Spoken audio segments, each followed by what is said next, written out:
자, 성경에 보시면 아브라함의 하나님, 이삭의 하나님, 그리고 야곱의 하나님이라고 이렇게 기록이 되어 있죠.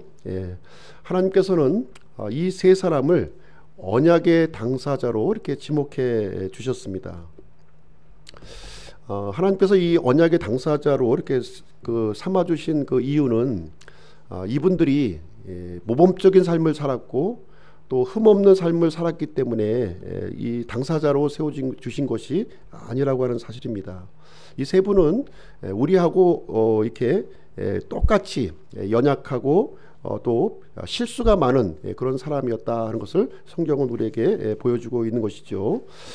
이분들은 어떤 때에는 하나님의 인도를 이렇게 받기도 했고요. 또 어떤 때에는 잘못된 길로 가는 모습을 우리는 이제 목격하게 되는 것입니다.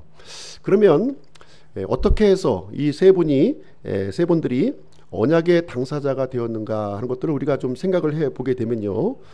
첫 번째로 우리가 생각해 볼 수 있는 것은 무엇이냐면 하나님의 말씀에 대한 태도가 이제 남달랐다는 거예요. 하나님의 말씀에 대한 태도가 남달랐다.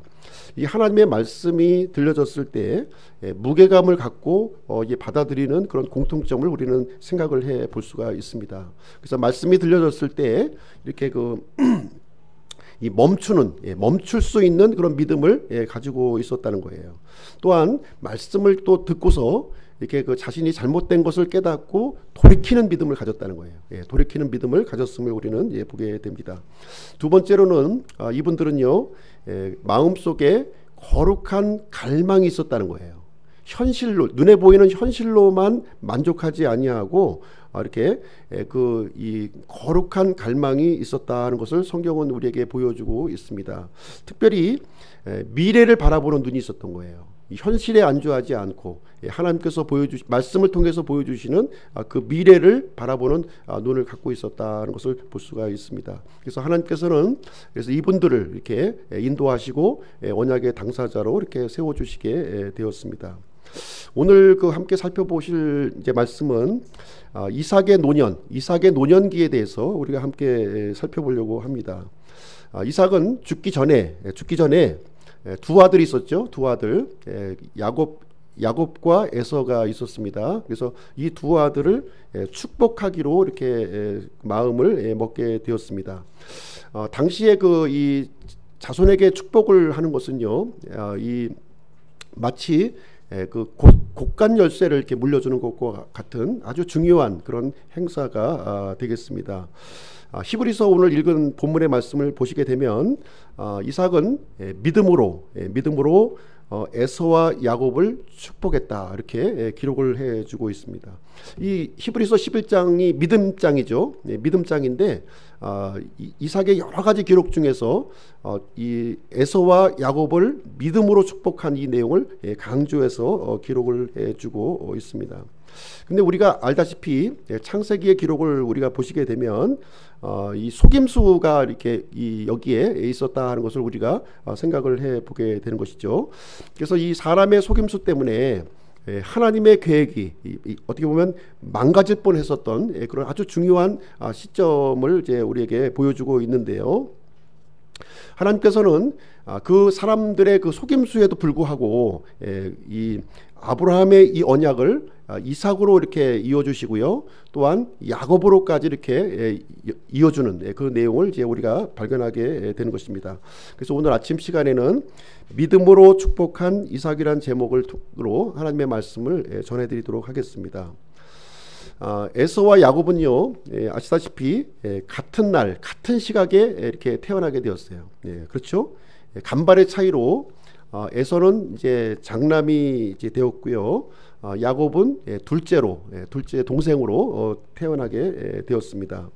이 두 형제는 어머니의 뱃속에서부터 이렇게 아주 경쟁이 아주 치열했었죠. 그래서 누가 먼저 나올 것이냐 이 문제를 가지고 아주 심하게 다투는 모습을 이제 보이게 되었습니다. 그래서 결국 거기에 승리자가 누구였습니까? 에서가 먼저 이제 문을 박차고 이렇게 나오게 되었고요. 그 뒤에서 나오는 이 야곱은 형의 발꿈치를 붙잡고 이렇게 출생하게 되었는데요. 이 야곱의 뜻이 이 발꿈치라는 뜻이에요. 발꿈치를 붙잡았다 이런 뜻을 이제 가지고 있습니다. 그래서 오늘은 이제 창세기 기사를 통해서 함께 좀 살펴보도록 하겠습니다. 창세기 25장으로 한번 가서 보실게요. 창세기 25장.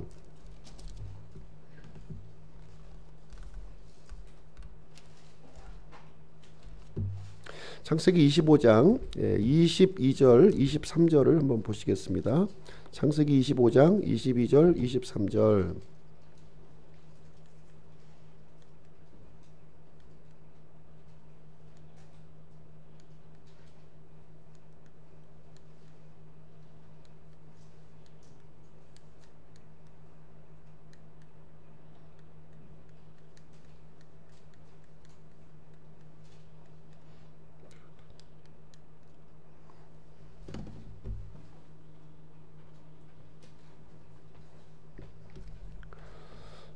(25장) 22절 23절 읽어보겠습니다. 아이들이 그녀의 태 속에서 함께 싸움으로 그녀가 이르되 그렇다면 왜 나는 이러할까 하고 가서 주께 여쭈었더니 주께서 그녀에게 이르시되 두 민족이 내 태 속에 있노라. 두 종류의 백성이 내 뱃속에서부터 나누어지리라. 한 백성이 다른 백성보다 강하겠고 형이 동생을 섬기리라 하시니라.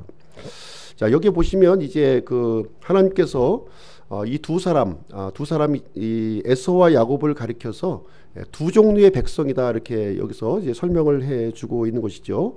그래서 야곱을 통해서 어떤 민족이 이제 나타납니까? 이스라엘이 이제 나타나게 되시죠. 그리고 이제 에서를 통해서는 에돔 족속이 이렇게 나타나게 됩니다. 그래서 에돔 족속은 이 세상 민족을 의미하는 거예요. 세상 민족. 그래서 이 야곱을 통해서 이제 나타나는 민족은 이스라엘, 하나님의 선택하신 민족이 되는 것이고요. 에서를 통해서는 세상 민족이 나타나게 되었다 이렇게 얘기를 해주고 있으면서 지금 하나님께서는 형이 동생을 섬길 것이다 이렇게 얘기를 해주고 있습니다. 그래서 이 야곱을 통한 이스라엘이 우두머리 민족이 될 것을 이제 말씀해 주시고 있는데 이것은 이제 예언의 말씀이에요. 예언의 말씀을 우리가 장차 이루어질 예언의 말씀을 하나님께서 해 주시고 있는 그런 장면이 이제 되겠습니다. 그래서 우리는 이 에서와 야곱에 대한 그 시작 부분, 출발점을 우리가 이제 함께 지금 살펴보고 있는 내용이 되는 것이고요. 그래서 처음에는 이삭과 야곱의 개인의 이야기입니다. 개인의 이야기지만 이것은 이제 민족의 이야기로 점점 더 확장되어 가고 있다는 것을 우리가 이제 볼 필요가 있는 것입니다. 이 처음에 태어난 에서와 야곱은 많은 차이점이 있었어요. 많은 차이점이 있었다 이렇게 말해주고 있습니다. 많은 차이점이 있었는데 어떤 차이점을 이제 가지고 있었느냐? 25절부터 28절 한번 보시도록 하겠습니다. 25절부터 28절. 25절부터 28절. 제가 읽어드릴게요. 먼저 나온 자는 붉고 온몸이 털옷 같아서 그들이 그의 이름을 에서라 하였고 그 뒤에 나온 그의 동생은 자기 손으로 에서의 발꿈치를 잡았으므로 그의 이름을 야곱이라 하였더라. 그녀가 그들을 낳을 때에 이삭은 60세더라. 소년들이 자라매 에서는 능숙한 사냥꾼으로 들사람이 되었고 야곱은 평범한 사람으로 장막에 거하였더라. 이삭은 에서가 사냥한 고기를 먹었으므로 그를 사랑하였으나 리브가는 야곱을 사랑하였더라. 여기 보시면 이제 그 에서와 야곱의 이 차이점을 이게 설명을 해주고 있는데요. 에서는 이제 온 몸이 붉고 이제 털이 많았다 이렇게 말씀을 하고 있고 반면에 이제 야곱은 민숭민숭했던 거죠. 털이 없고 민숭민숭한 그런 피부를 이제 가지고 있었습니다.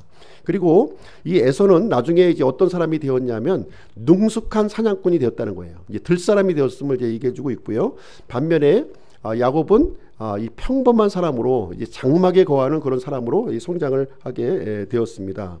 근데 우리가 이제 알다시피 이 에서와 야곱의 차이점을 보시게 되면 이 에서는 나중에 이제 우리가 살펴보겠지만 이 팥죽 사건을 통해서 장자권을 업신여기는 모습을 우리가 이제 보게 되는 것이죠. 반면에 야곱은 이 장자권을 이렇게 갈망하는 내용이 여기에 기록이 되어 있습니다. 그래서 하나님께서는 이 두 사람 중에서 이제 이 아브라함의 언약, 이삭의 언약을 이제 넘겨주시게 되는데 그때 누구를 선택을 해주게 되냐면 바로 이제 야곱을 선택을 하나님께서 해주셨다는 것을 성경에서 우리에게 얘기를 해주고 있는 것이죠. 그래서 왜 하나님께서는 그러면 왜 야곱을 선택하고 에서를 선택하지 않았느냐 하는 것이죠. 좀 부당하지 않느냐. 에서 입장에서는 분명히 이렇게 좀 이의를 이제 제기할 수 있으리라고 생각을 합니다. 그래서 이 하나님의 선택은요, 에서가 악하고 야곱이 선하기 때문에 야곱을 선택한 것이 아니었다는 거예요. 예, 그 사실을 우리에게 알려주고 있습니다. 보다 근본적인 원인을 우리에게 이제 알려주고 있는 것인데요. 무슨 얘기냐면 이 에서의 경우에는 들사람이었고 이렇게 그 활동적인 사람이었기 때문에 그 마음 속에는 어떤 마음이 있었냐면 세상에 대한 이런 그 갈망이 있었다는 거예요. 그 마음 속에. 에서의 마음속에 있었던 것은 세상을 향한 그런 갈망이 있었다, 이렇게 얘기해주고 있습니다. 이것을 이제 그 성경에서는 이제 뭐라고 얘기하냐면 욕정이라고 표현합니다. 욕정, 영어로 lust인데요, lust라고 하는 단어를 쓰는데 욕정이 있었던 거예요. 이 에서의 마음. 그래서 이제 하나님의 언약을 주더라도 에서의 경우에는 잘 관리를 할 수가 없었던 거예요. 왜냐하면 육신적이었기 때문에, 그 삶 자체가 육신적이었기 때문에. 반면에 야곱은 육신적인 사람이 아니라 이렇게 장막안에 거하고 평범한 사람이었기 때문에 이 야곱의 경우에는 그 육신적인 갈망이 있었던 것이 아니라 다른 갈망이 있었다는 것이죠. 다른 갈망. 이 장자권을 이렇게 차지하려고 하는, 물론 그 방법이 잘못된 방법을 이제 우리가 성경에서 발견할 수 있지만 그럼에도 불구하고 이 야곱을 통해서 볼 수 있는 것은 어떤 갈망이었습니까? 에서와 같이 이렇게 그 잘못된 욕정의 그 갈망이 아니라 이 거룩한 갈망이 야곱에게는 있었다는 것을 우리가 이제 볼 수가 있는 것이죠. 그래서 하나님께서는 에서를 택하지 아니하고 야곱을 택해서 하나님의 언약이 이루어지도록 이렇게 결정하셨다, 이렇게 말씀을 해주고 있습니다. 그래서 에서와 야곱은 이렇게 외형적인 모습도 여기 달랐지만 내면의 이 마음도 분명히 달랐음을 우리에게 이제 알려주고 있는 거예요. 다시 말하자면 관심사가 틀린 거예요. 관심사가 틀린 사람한테 아무리 이렇게 그 다른 것을 이렇게 알려준다 하더라도 그것을 받아들이기가 굉장히 어려운 것이죠. 그래서 야곱을 통해서 이렇게 하나님의 이 계획이 진행되는 모습을 우리에게 얘기해주고 있는 그런 내용이 되겠습니다. 이것은 이제 하나님의 결정사항인 거예요. 결정사항을 우리에게 얘기를 해주고 있습니다. 25장 34절 한번 보실게요. 25장 34절 말씀을 보시게 되면 그 유명한 이제 팥죽 사건이 여기 기록되어 있는데요. 25장 34절, 이에 야곱이 빵과 팥죽을 에서에게 주매 그가 먹고 마시고 일어나 자기 길로 갔더라. 에서는 이와 같이 자기의 장자권을 업신 여겼더라. 그래서 야곱은요, 이 장자권을 굉장히 갈망하고 있었던 거예요. 비록 둘째였지만, 그러나 이 에서는 이 장자권이 뭐 필요해? 내가 힘으로 얼마든지 야곱을 내가 이렇게 제압을 할 수 있다는 것을 이제 알고 있었기 때문에 장자권을 그렇게 중요하게 여기지 않았다는 거예요. 그래서 이것이 바로 하나님께서 야곱을 이렇게 선택하신 그런 이유가 되겠습니다. 그래서 이것은요, 우월의 문제가 아니에요. 우월의 문제가 아니고 또 이 구원의 문제도 아니라는 겁니다. 구원의 문제로 접근을 해서는 안 된다는 거예요. 어떻게 보면 에서는 야곱보다 더 뛰어난 사람이었다는 것을 우리가 그 성경을 통해서 발견할 수가 있는 것이죠. 외적인 조건으로만 따져 본다면 에서가 훨씬 더 이렇게 그 야곱보다는 더 나은 조건을 가지고 있었다는 것을 얘기해주고 있습니다. 그러나 하나님이 보실 때에는 이러한 외적인 조건이 절대로 하나님의 이 언약을 맡기에는 좀 부족함이 있었다는 것을 얘기해주고 있는 내용이 되겠습니다. 그리고 이제 이 이삭의 노년의 가정을 이렇게 보시게 되면 또 다른 문제가 또 있었다는 거예요. 또 다른 문제가 있었는데 그것은 무엇이냐면 이삭은요, 에서를 사랑했고, 그리고 리브가는 또 야곱을 사랑했다, 이렇게 얘기해주고 있어요. 일반적으로 이렇게 편애하는 가정을 보게 되면 문제가 좀 많이 이제 좀 발생을 하게 되는 것을 우리는 보게 됩니다. 뿐만 아니라 이 에서의 경우에는 또 어떤 문제가 있었냐면 굉장히 독립적이었어요. 활동적이고 독립적이다 보니까 이 부모의 뜻에 이렇게 합당한 결혼을 했던 것이 아니라 자기 마음에 맞는 처자를 이렇게 결정하는 모습을 여기서 보여주고 있는 것이죠. 창세기 26장 34절 35절 한번 보겠습니다. 창세기 26장 34절 35절. 창세기 26장 3절, 34절 5절 한번 보겠습니다. 에서가 40세에 해쪽 속 부에리의 딸 유딧과 해쪽 속 엘론의 딸 비스맛을 아내로 취하였는데 그들이 이삭과 리브가에게 마음의 근심거리가 되었더라. 그래서 에서는요 지금 이 가나안 이 사람들의 그 딸을 취해서 아내로 이제 취했기 때문에 이 부모에게 큰 근심거리가 되었다. 이제 이렇게 얘기를 해주고 있습니다. 사실 이삭은 이렇게 이 자녀 교육이라든가 자녀의 어떤 결혼 문제에 대해서 굉장히 신중하지 못한 모습을 여기서 우리에게 발견할 수가 있는 것이죠. 이 내용은 엘리의 두 아들을 우리가 기억하게 합니다. 엘리의 두 아들. 엘리의 두 아들도 이렇게 두 아들의 잘못된 모습을 보고도 제지하지 않았고 또 책망하지 않고 있는 그런 모습을 이제 보여주고 있는데요. 그래서 이 두 아들이 이제 결국은 멸망의 길로 가는 모습을 우리에게 보게 되는 것입니다.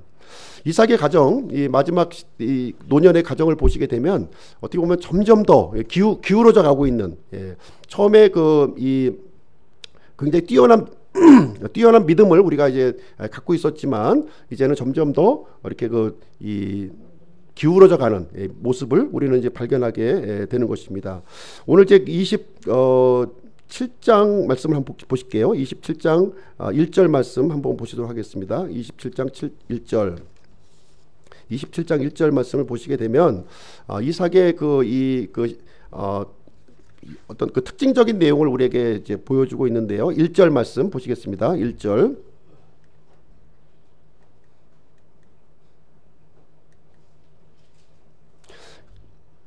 말씀 보실게요. 이삭이 나이 들어 눈이 어두워져서 보지 못할 때에 자기의 맏아들 에서를 불러 그에게 이르되 내 아들아 하매 그가 그에게 이르되 보소서 내가 여기 있나이다 하거늘. 여기 보시게 되면 이삭이 나이 들어 눈이 어두워서 보지 못할 때 이렇게 기록을 해주고 있는데요. 여기 이제 우리가 한 가지 좀 배경이 되는 이야기를 좀 생각을 해본다면 지금 현재 이삭의 나이를 한번 좀 우리가 좀 생각해 볼 필요가 있는 것이죠. 이삭의 나이를 한번 생각해 보겠습니다. 이삭의 나이를 지금 이제 130세 되던 해였어요. 130세. 왜 130세였느냐 하는 것을 우리가 이제 보게 되면 이 야곱의 나이를 우리가 역으로 추산하게 되면 지금 이때 이삭의 나이를 우리가 알 수 있는 이제 상황이 되는데요. 이삭이 야곱이 나중에 이집트의 파라오 앞에 서는 기사가 나중에 기록이 돼요. 그때 어떤 내용을 이제 얘기하게 되냐면 창세기 47장 9절 말씀을 보시게 되면 자신의 이 인생의 횟수가 이제 130세가 되었다 이렇게 얘기하면서 이렇게 아주 이 험악한 인생을 살았다 하는 것을 이제 설명해 주는 내용이 거기에 나옵니다.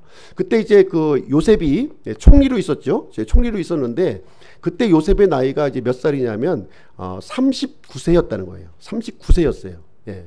이 요셉이 총리로 됐었던 나이가 30세에 총리가 되었고요.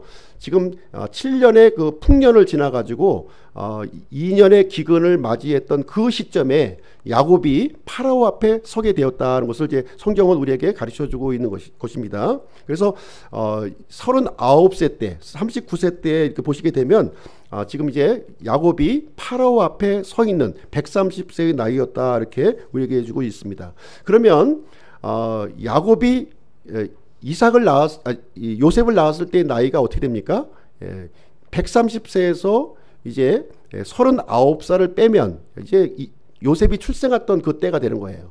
요셉이 출생했던 그 시점이 언제냐면 이제 야곱이 외삼촌 라반의 집에서 모든 일을 마치고 고향으로 출발할 때, 그때가 바로 요셉이 태어났을 그 시점을 얘기를 해주고 있습니다. 그 나이가 지금 몇 살이냐면 91세라는 거예요. 91세 때에 이제 이 외삼촌 라반의 집을 이렇게 출발하는 그 나이였고 요셉을 이렇게 출생하는 그 나이였다는 것을 우리는 생각을 해볼 수가 있습니다. 그러면 그때 이삭의 나이는 몇 살이 되었을까요? 이삭의 나이.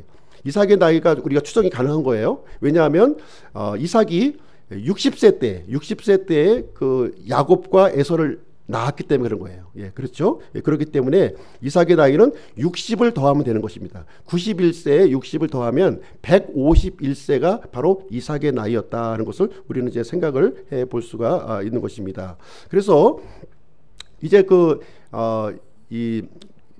라반의 집에서 몇 년을 있었습니까? 예, 라반의 집에서 20년을 있었던 거예요. 20년. 예, 91세에 이제 고향으로 돌아가는데 20년 전으로 이제 거슬러 올라가게 되면 71세에 이제 그 라반의 집에 오게 된 것이죠. 라반의 집에. 그러니까 지금 이제 이삭이 야곱과 에서를 축복하던 그때는 언제냐? 바로 이제 이삭과 에서와 야곱의 나이는 71세가 되는 것이고요. 이삭의 나이는 131세가 된다 이렇게 보시면 되겠습니다. 그래서 130세가 되었을 때 이삭의 눈이 어두워졌다. 지금 이제 1절 말씀에서 우리에게 알려주고 있는 말씀이 되겠습니다. 성경에서 이렇게 눈이 어두웠다 이렇게 얘기를 하게 되면 단순히 생물학적인 눈을 얘기하고 있는 것이 아니라요, 영적인 분별력을 우리에게 이제 알려주고 있는 거예요. 그래서 이삭이 130세의 나이가 되었을 때 굉장히 지금 이제 영적인 분별력이, 안목이 어두워졌다고 하는 사실을 여기에서 얘기를 해주고 있는 내용이 되겠습니다. 그래서 이삭이 이제 그 야곱을 축복하지 아니하고 에서를 축복하려고 하는 것은 지금 잘못된 결정이었다 하는 것을 여기서 우리에게 보여주고 있는 1절 말씀이 알려주고 있는 그런 내용이 되겠습니다. 2절부터 5절 말씀 한번 보실게요. 27장 2절부터 5절. 그가 이르되 이제 보라 내가 늙어서 나의 죽을 날을 알지 못하나니 그런즉 이제 원하건대 내 무기 곧 내 화살통과 활을 가지고 들에 가서 나를 위해 사냥한 고기를 얼마 취하여 내가 좋아하는 맛있는 음식을 만들고 그것을 내게로 가져와 내가 먹게 하고 이로써 내가 죽기 전에 내 혼이 너를 축복하게 하라 하니라. 이삭이 자기 아들 에서에게 말할 때에 리브가가 들었더라. 에서는 사냥하여 고기를 가져오려고 들로 나아갔더라. 그래서 이삭은 이제 어떤 결심을 하게 되었냐면 이제 죽을 날이 이제 얼마 이제 남지 않은 것을 이제 생각을 하게 되고 이제 이 두 아들을 축복해야 되겠다는 그런 생각을 가지게 되었습니다. 사실 이 문제는 아까도 말씀드렸지만 공개적으로 진행해야 되는 거예요. 공개적으로. 예, 자신의 그 축복권을 행사하는 것이기 때문에 많은 사람들을 모아놓고 이렇게 해야 되는데 지금 여기에서 보시게 되면 굉장히 은밀하게 지금 진행하고 있는 이삭의 모습을 이제 보게 되는 것입니다. 그래서 뭔가 잘못된 일을 이제 꾸미고 있구나 하는 사실을 우리는 생각을 해보게 됩니다. 근데 이 내용을 누가 들었어요? 예, 자신의 아내 리브가가 들었다 이제 이 얘기를 해주고 있습니다. 그래서 리브가는 이 이삭의 그 말을 통해서 절대로 동의할 수 없는 일을 이제 보게 되었고요. 그래서 이 이삭은 이제 리브가는 어떤 그 다른 계획을 여기서 이제 꾸미게 되는 내용을 기록하고 있습니다. 그래서 리브가가 어떤 계획을 꾸미는지 한번 보도록 하겠습니다. 6절부터 한번 보실게요. 6절부터 리브가가 자기 아들 야곱에게 말하이르되 보라 내 아버지가 내 형 에서에게 말씀하시는 것을 내가 들으니 이르시기를 나를 위해 사냥한 고기를 가져다가 맛있는 음식을 만들어 내가 먹게 하고 내가 죽기 전에 주 앞에서 너를 축복하게 하라 하셨느니라. 그런즉 이제 내 아들아 내가 내게 명령하는 대로 내 음성에 순종하라. 이렇게 하면서 이제 이삭과는 이제 다른 계획을 이제 리브가가 이제 아들 야곱에게 이제 이렇게 당부하는 내용이 여기에 이제 기록이 되어 있습니다. 아마도 이제 이때 그 상황을 보시게 되면요, 리브가는 예전의 일을 한번 좀 생각을 했을지 모르겠어요. 왜냐하면 이삭이 예전에 자신을 이제 그 누이 동생이라고 속였던 그 사건을 아마 기억했을지 모르겠습니다. 그래서 어떻게 보면 남편에 대한 신뢰하는 마음이 없었던 거예요. 지금 남편에 대한 신뢰함이 좀 적었다 이렇게 볼 수가 있는 것이고요. 그래서 이 남편의 이 속임수에 대해서 자신도 속임수로 한번 좀 대응을 해가지고 한번 바꾸어 보겠다 하는 리브가의 계획을 여기서 보게 됩니다. 그래서 이제 음식을 준비하고 야곱으로 하여금 이제 에서의 복장으로 변장시키는 일을 여기서 진행을 하게 됩니다. 그래서 이 사건을 통해서 이삭은 원래 이제 에서를 축복하려고 그랬죠. 그런데 리브가의 속임수 때문에 이 계획이 이제 바꿔지게 되고요. 야곱을 축복하는 일로 이제 바꿔지는 모습이 이제 기록이 됩니다. 그래서 하나님의 이제 계획으로, 원래의 계획으로 다시 이제 돌아가는 것이죠. 원래 계획으로 돌아가는 내용이 이제 기록이 되어 있습니다. 그래서 에서가 나중에 이제 사냥을 해가지고 아버지에게 돌아왔어요. 아버지에게 이렇게 돌아오니까 이제 그 이삭은 에서의 모습을 보는 순간 이제 내가 속았구나 하는 사실을 이제 직감하게 되는 내용이 여기 기록되어 있습니다. 33절 한번 보실게요. 33절.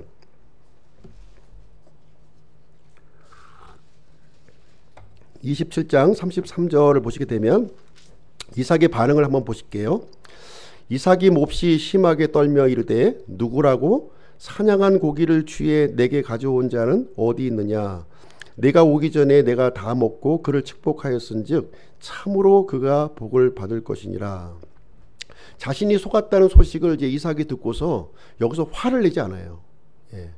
당장 이 리브가와 야곱을 불러다가 야단을 쳐야 되는데 야단을 치는 것이 아니라 지금 어떤 반응을 보이냐면 몹시 심하게 떨었다, 이렇게 여기서 얘기를 해주게 됩니다. 왜 떨었을까요? 이삭이?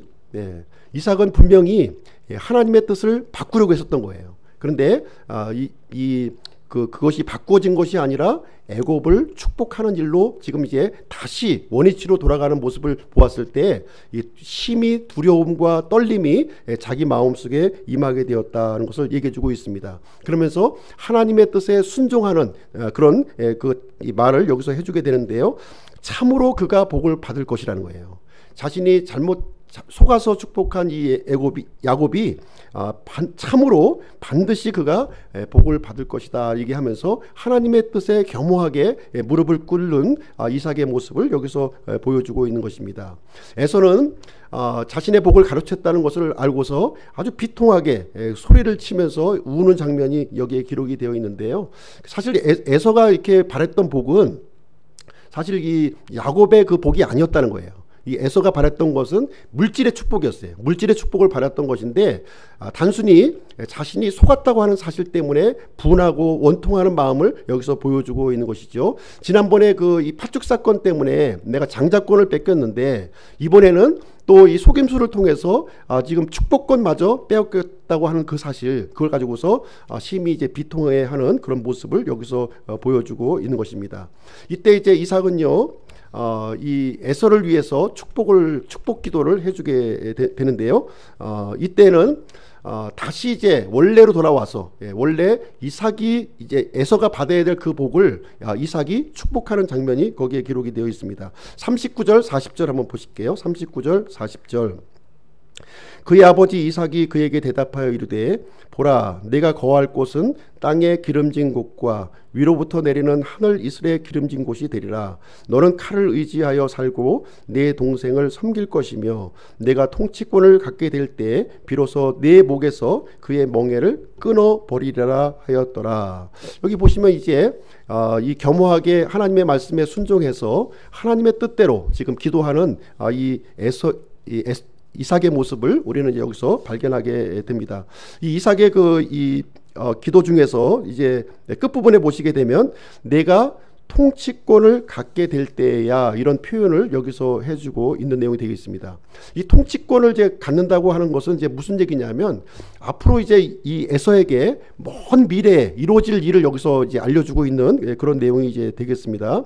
이 먼 미래의 일이라고 하는 것은 무슨 얘기냐면 이스라엘이 바벨론으로부터 멸망할 때를 얘기해주고 있는 거예요. 멸망할 때, 그 시점을 여기서 얘기해주고 있는 것입니다. 그때는 어떤 일이 이루어지게 되냐면 이 예루살렘이 이방인에 의해서 짓밟히는 일이 이제 발생하게 된다는 겁니다.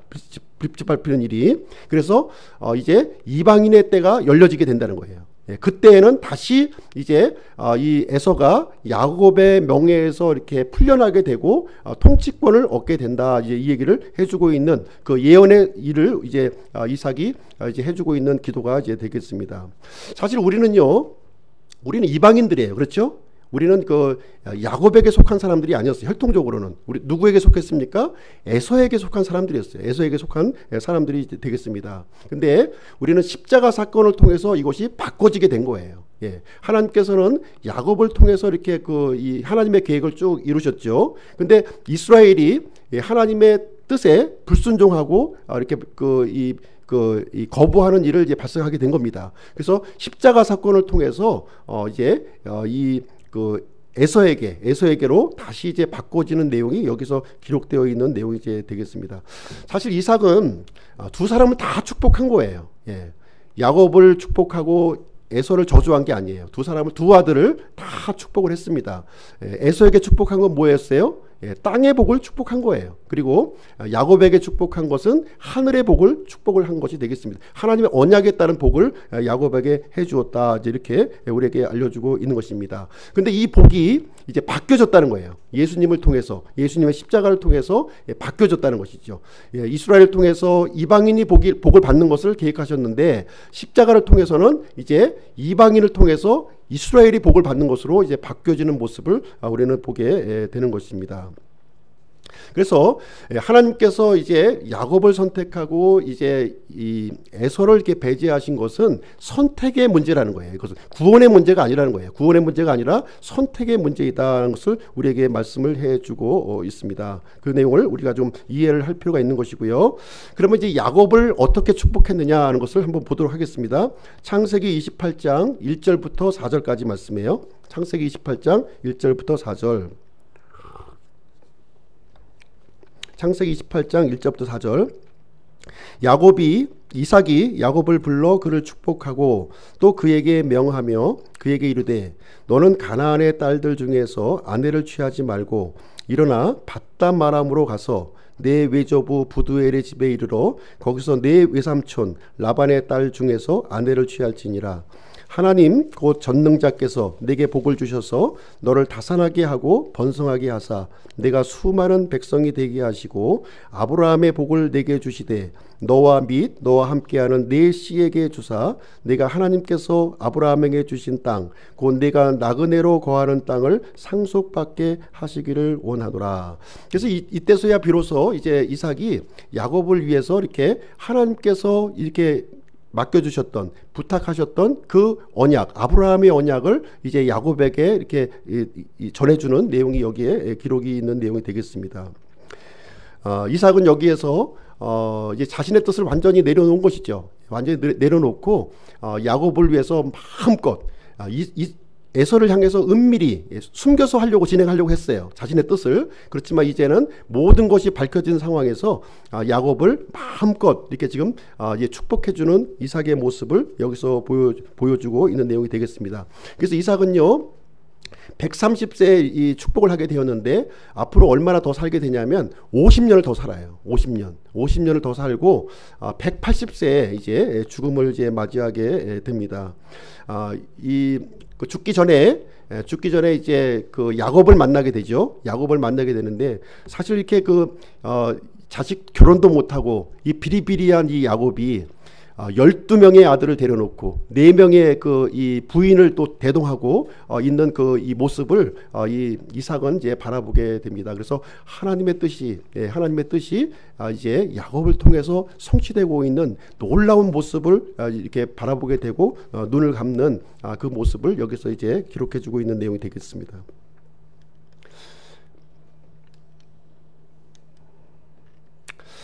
그리고 이제 한 가지 더 이제 좀 말씀을 드리려고 하는데요. 로마서 9장 10절부터 13절 말씀을 한번 좀 보시도록 하겠습니다. 로마서 9장 10절부터 13절. 이뿐 아니라 리브가도 한 사람 곧 우리 조상 이삭으로 말미암아 수태하였는데 그 아이들이 아직 태어나지도 아니하고 무슨 선이나 악을 행하지도 아니하였으되 선택에 따른 하나님의 목적이 행위로 말미암지 아니하고 오직 부르시는 분으로 말미암아 서게 하려 하사 그때에 그분께서 그녀에게 이르시되 형이 동생을 섬기리라 하셨나니 이것은 기록된 바 야곱은 내가 사랑하되 에서는 미워하였느니라 함과 같으니라. 우리가 지금 이제 로마서 말씀을 보시게 되면 이 창세기 말씀하고 좀 이렇게 충돌되는 내용이 여기에 기록되어 있는 거예요. 충돌되는 내용이. 그리고 이 부분을 좀 이제 우리가 좀 이제 난해 구절입니다. 난해 구절이기 때문에 좀 이해하기가 어려운 그런 내용이 이제 기록이 되어 있습니다. 하나님께서는 어떻게 여기 로마서에서 얘기를 하고 있냐면 야곱은 내가 사랑하되 에서는 미워했다, 이렇게 얘기를 해주고 있는 거예요. 근데 창세기 기록을 보시게 되면 하나님께서 야곱을 사랑하고 또 에서를 미워했다는 기록이 전혀 없는 거예요.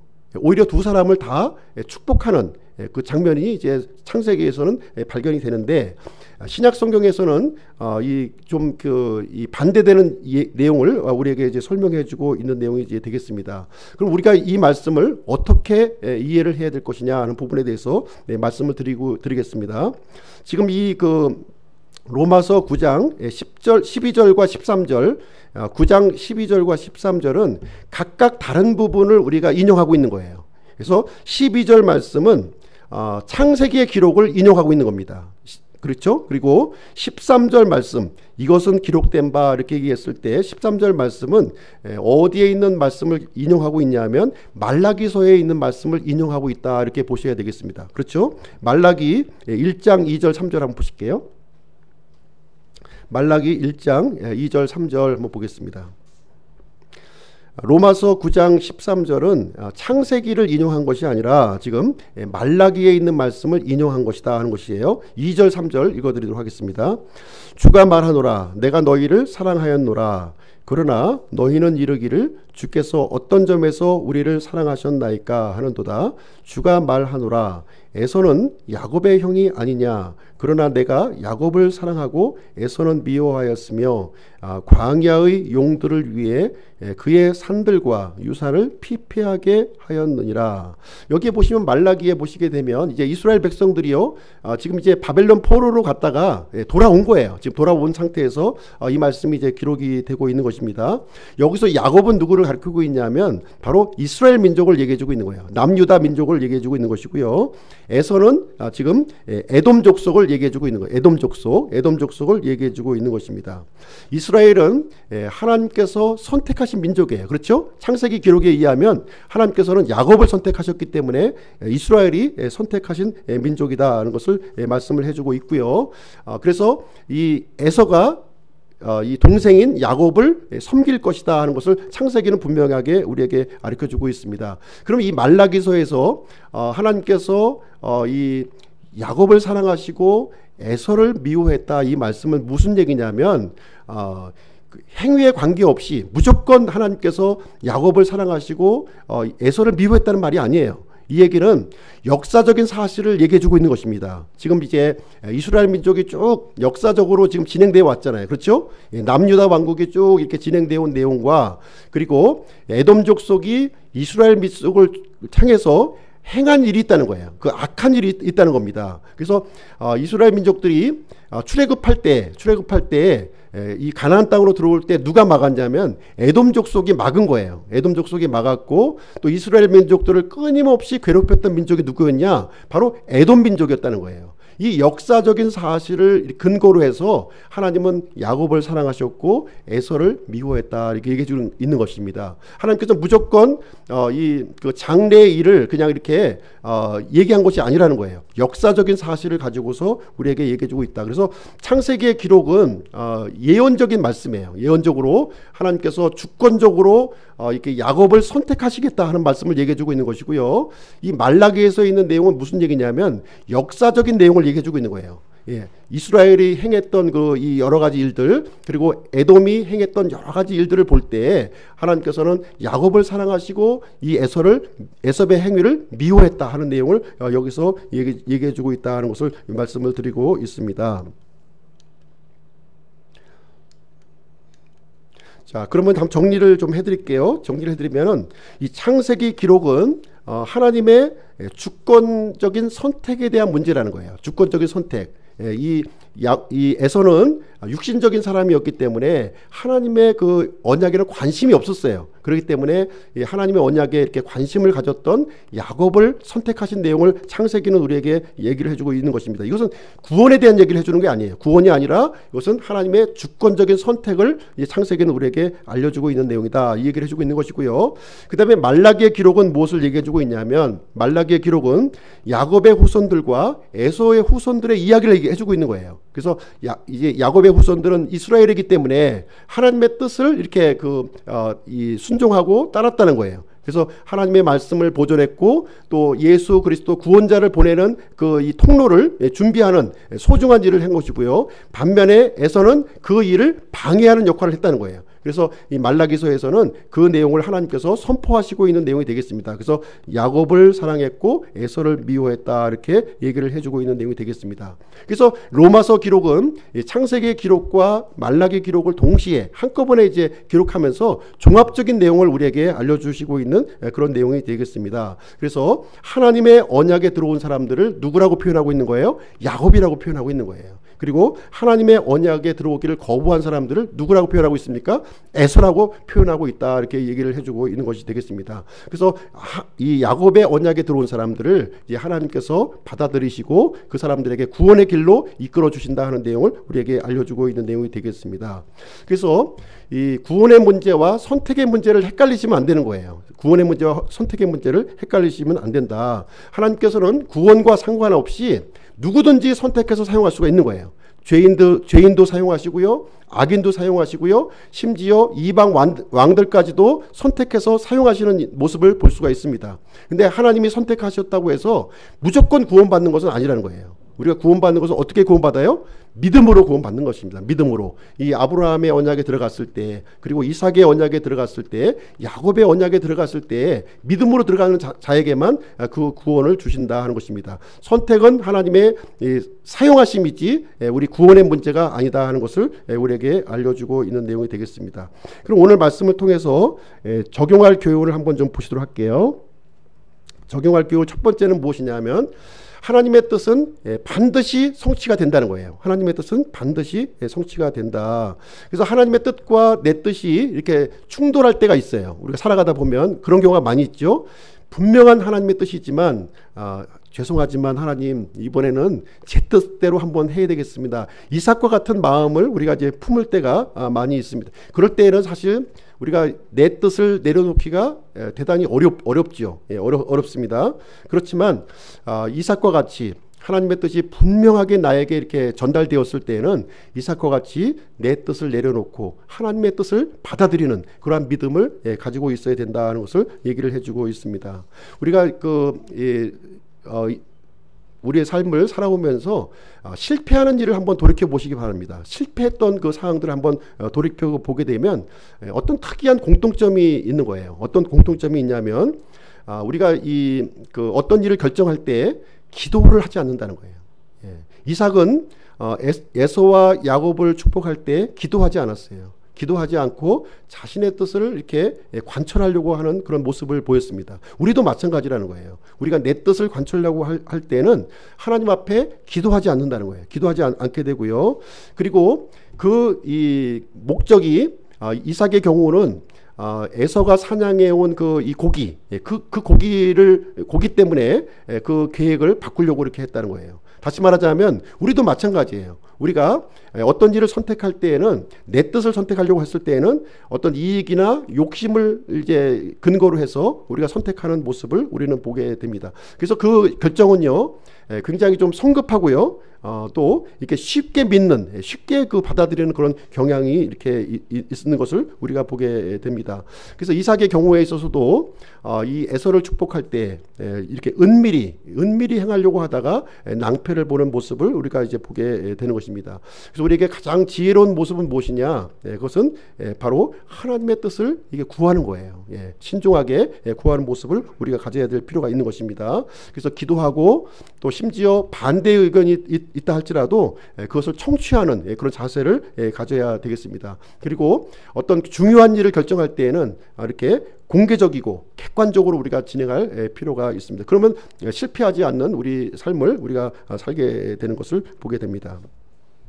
두 번째 교훈은 무엇이냐면, 두 번째 교훈은 이제 다시 한번 정리를 해드리지만, 하나님의 선택과 구원은 다른 영역이라는 거예요. 분명히 다른 영역이다는 것을 우리에게 얘기를 해주고 있습니다. 하나님은 만물의 주권자이시기 때문에 누구든지 선택해서 사용할 수 있어요. 근데 선택해서 사용했다고 해서 그것이 그 사람에게 구원은 아니라는 거예요. 구원하고는 다른 영역의 문제이다, 이렇게 얘기를 해주고 있는 내용이 되겠습니다.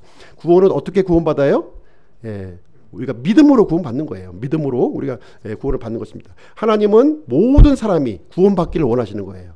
모든 사람이 구원을 받기를 원하시고, 하나님께서 선택하신 것은 무엇이냐면, 하나님께서 선택하신 것은 이 구원의 길을 선택하여 놓으신 거예요. 누구든지 구원받을 수 있는 그 길을, 구원을 모든 사람들이 이렇게 그 저주를 받고 멸망받을 수밖에 없었지만, 하나님께서는 그럼에도 불구하고 생명의 길, 구원의 길을 마련해 주신 겁니다. 그 생명의 길에 들어가기 위해서는 어떻게 해야 되는 거예요? 우리가 믿음으로 들어갈 수 있다는 것을 우리에게 얘기해 주고 있는 내용이 되겠습니다. 그래서 구원받지 못하는 사람들의 특징을 보시게 되면 이 에서와 같은 모습을 우리가 보게 되는 거예요. 에서와 같은 사람들은 이제 구원받기가 굉장히 어려워집니다. 하나님이 구원의 길로 이렇게 인도하시려고 합니다. 모든 사람들을 인도하시려고 그러는 거예요. 그런데 내 마음 속에 이제 에서와 같이 세상을 사랑하는 마음, 이렇게 그 탐심을 사랑하는 마음, 이렇게 그 쾌락을 사랑하는 마음이 있을 때는 하나님이 아무리 우리를 콜링을 해도 우리가 그걸 받아들이지 못하게 된다는 것을 우리에게 말해주고 있는 내용이 되겠습니다. 그래서 이 에서와 같이 이렇게 부패한 마음이 있는 사람들은요, 하나님이 아무리 이렇게 거룩한 것을 이렇게 주시고 인도해 주려고 하더라도 그걸 받아들이지 못하는 안타까운 일들이 여기서 보게 되는 것입니다. 반면에 구원받는 사람들의 특징은 어떤 특징을 이제 갖게 되냐면, 내가 비록 잘못된 일을 할 수가 있어요. 잘못된 일을 할 수가 있고 내 뜻대로 이렇게 어떤 일을 진행할 수가 있습니다. 그렇지만 하나님의 뜻이 들려졌을 때, 하나님의 뜻이 이렇게 이 부르심이 들려졌을 때 내가 그것을 중단할 수 있고 또 다시 돌이킬 수 있는 그런 믿음을 가지고 있는 사람들이 구원받게 되는 것을 우리는 생각을 해볼 수가 있습니다. 그래서 성경의 일관적인 뜻은 무엇이냐면, 행위는 믿음보다 결코 앞서지 못한다는 거예요. 이 얘기를 우리에게 해주고 있습니다. 그리고 세 번째로는 육신의 즐거움은 믿음을 약화시킨다는 거예요. 육신의 즐거움은 믿음을 약화시킨다. 이삭의 경우를 보시게 되면 나이가 들어서 이렇게 눈이 어두워졌어요. 눈이 어두워지게 되니까 이제 믿음이 이렇게 약화가 된 겁니다. 믿음이 약화되는 모습을 우리에게 볼 수가 있는 것이죠. 근데 반면에 모세의 경우를 우리가 또 살펴보게 되면, 모세는 죽는 날까지 눈이 흐려지지 않은 거예요. 아주 그 맑은 정신으로 이제 하나님을 섬겼던 모습을 보여주는 것처럼, 우리가 나이가 든다고 해서 우리의 믿음이 약화되는 것은 절대로 아닙니다. 그래서 우리가 이제 이렇게 육신 가운데 계속 거하게 되면 우리는 이 믿음이 약화될 수밖에 없다는 사실을 우리가 얘기해주고 있습니다. 그래서 하나님의 영적인 것을 이제 우리가 이제 얻기 위해서는 육신적인 이런 갈망보다는 이 거룩한 것을 이렇게 찾으려고 하는 그런 마음이 우리 마음속에 있는 사람들에게 그 하나님의 소중한 것이 우리에게 들려지는 것을 우리는 보게 되는 것입니다. 그래서 육신과 믿음이라고 하는 것은 이렇게 반비례하는 거예요.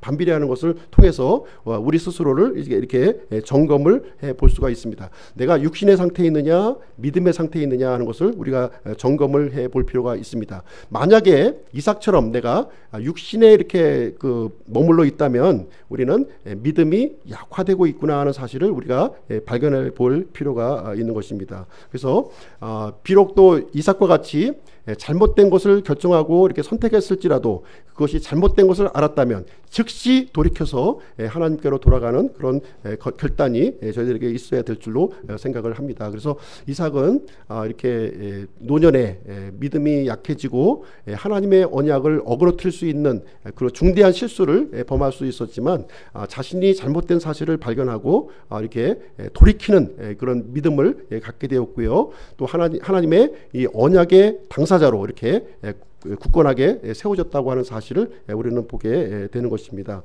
그래서 이삭은요, 자녀를 위해서, 이 에서와 야곱을 위해서 처음에는 이렇게 편애했죠. 그렇죠? 이삭은 이 에서를 사랑했고 리브가는 아내를 그 야곱을 이렇게 사랑했지만 이삭은 믿음으로 두 아들을 이렇게 축복하는 그런 믿음의 결단을 이렇게 보여주게 되었습니다. 그래서 오늘은 이제 이 이삭이 믿음으로 두 자녀를 축복한 그 이야기를 함께 살펴보게 되었습니다. 그래서 우리들도 이 이삭과 같이 연약한 모습이 있을 수 있어요. 잘못된 길을 갈 수가 있습니다. 그럼에도 불구하고 하나님의 언약에 신실한 저희들의 모습이 가져야 될 줄로 생각합니다. 그리고 또 저희들에게 맡겨져 있는 소중한 자산들이 있잖아요. 우리 자녀들을 위해서 누구를 좋아하고 누구를 미워하는 것이 아니라 진정으로 하나님의 뜻을 생각하면서 그 자녀들을 위해서 참으로 축복하는, 믿음으로 축복하는 부모의 모습이 되어야 될 줄로 생각을 합니다. 그래서 하나님의 언약에 신실한 우리 기쁨 침례교회 성도님들이 되시기를 주님의 이름으로 축복드립니다. 기도하고 마치도록 하겠습니다.